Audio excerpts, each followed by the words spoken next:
Will not be a member of the UN weapons inspection team.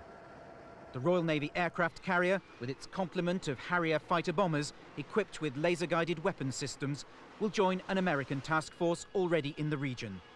The deployment of the Invincible was announced by the Foreign Secretary during his visit to Washington. This is a precautionary move. I hope it will be seen in Baghdad as a clear signal of our resolve, and that no option is ruled out by the world community.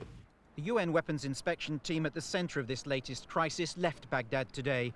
They've been prevented from carrying out their task because the Iraqis claim the team leader is an American spy and there are too many Americans and Britons in the group. But the man the Iraqis object to insists the withdrawal is only temporary. The departure of this team in no way reflects a change in UNSCOM's determination to conduct inspections or to have these inspections led by chief inspectors of the executive chairman's choosing, to include myself. We'll be back. By showing the Iraqi leader that he's testing their patience, London and Washington believe the return of the inspection team can be speeded up. While the British government is once again hoping that bloodshed can be avoided, today's decision is based on recent history, where time after time it has taken the threat of force to persuade Saddam Hussein to back down. Paul Davis, ITN, at the Foreign Office. Next on the early evening news, the hunt is. The government to introduce a new privacy law was thrown out this afternoon. The European Commission of Human Rights rejected his claim that the government had done nothing to protect him and his ex-wife from press intrusion. Andrew Simmons reports. Earl Spencer's legal team arrived back in London, refusing to comment after failing in their attempts to pave the way for new privacy laws in Britain. The court hearing in Strasbourg had gone ahead without Earl Spencer. His lawyers were trying to get claims that the British government had failed to protect him from media intrusion put before the European Court of Human Rights. But the application was thrown out. Earl Spencer had highlighted newspaper reports about his former wife receiving treatment for alcoholism and an eating disorder as one of the worst invasions of his privacy. But the government had argued that Earl Spencer could have taken British civil court action over intrusion. Media critics pointed out he was willing to invite Hello magazine for an interview and pictures of his family. The Earl's criticism of intrusion had culminated with his attack on the media made in Westminster Abbey at the funeral of his sister, the Princess of Wales. Since then, his private life became the focus of media attention again with his divorce from Countess Spencer. The Earl is at home this evening in South Africa, but isn't making any comment about today's decision. Andrew Simmons, ITN. Two British pilots who strayed into heavily guarded Russian airspace in an ex-military plane should soon be on their way home. Cliff Davidson and Mark Graham Jeffries were questioned, then released, after a Russian jet fighter escorted them to the ground near a major naval base. Here's Linda Kennedy. A phone call broke the news to the British Embassy here in Moscow. One of their sources spoke of a startling event. Two British citizens flying what was called a light aircraft had been brought down in Russian airspace by a jet fighter. The reaction here last night was alarm. But at the airport in Kaliningrad this morning, it was clear why air defences grew alarmed. The British pilots weren't flying a business jet, but a 1970s Soviet military trainer, a plane that's popular with collectors, but also used by the air forces of former Soviet states. When this radar picked it up in Russian airspace, the military response was immediate. A warplane was scrambled. The Russians said they would have opened fire if the Britons had failed to follow an order to land.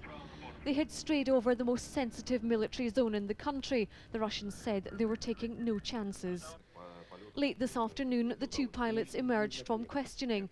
They will not face criminal charges. The Russians have accepted they were simply blown off course.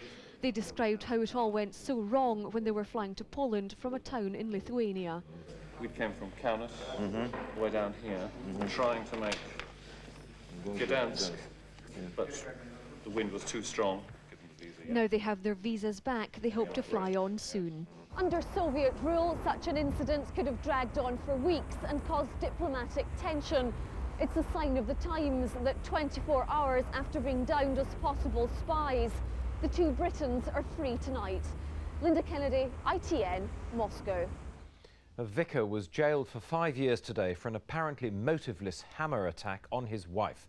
The judge said the Reverend Michael Golightly had carried out an inexplicable crime. His wife, who stood by him throughout, screamed in disbelief as he was sentenced. Ben McCarthy reports.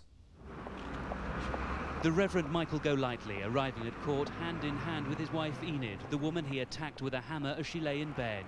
She's always supported him and even gave evidence in his defence.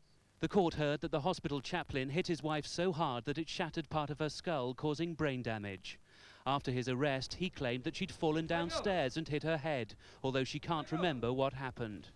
But at the couple's home, police found a hammer with traces of Mrs. Golightly's blood and hair on it. The judge, Mr. Justice Sedley, said it was an inexplicable case, as no possible motive had been found. But he said it was in the public interest to impose a prison sentence and jailed the Reverend Golightly for 5 years. The local bishop said the family's devastated. They're all very, very distressed and shocked. I think they all believed and certainly hoped that there would be a different verdict given. Before leaving court with her family, Enid Golightly said, "I can't believe it. He's been so good to me." Ben McCarthy, ITN, Newcastle Crown Court. The former astronaut John Glenn explained today why he's to boldly go where no other pensioner has gone before. He spoke after NASA confirmed that he'll trade in his bus pass for a ticket on the shuttle mission in October at the age of 76. Here's Lawrence McGinty. And I'm equally excited that NASA's boss introduced a new recruit to the press today, a 76-year-old astronaut. it is my distinct pleasure to introduce NASA's newest and oldest astronaut, John Glenn. He looks fit, he has a NASA medical every year, and he wants to go back into space as a human guinea pig to learn about aging. We know the what's of aging, but I want to try to contribute more to learning about the whys of aging. Hopefully we can lessen the frailties of old age that plague so many people. Glenn became one of America's greatest heroes back in 1962, when he followed Alan Shepard and Virgil Grissom into space. He was the first American to orbit the Earth. 3, 2, 1, 0. His mission was dangerous. Originally, it was planned to do 7 orbits. Roger, understand, go for at least 7 orbits. But he carried out only 3 and had to fly the capsule manually. Today, as then, he said he'd give it his best shot. Lawrence McGinty, ITN. Football, the Newcastle and England striker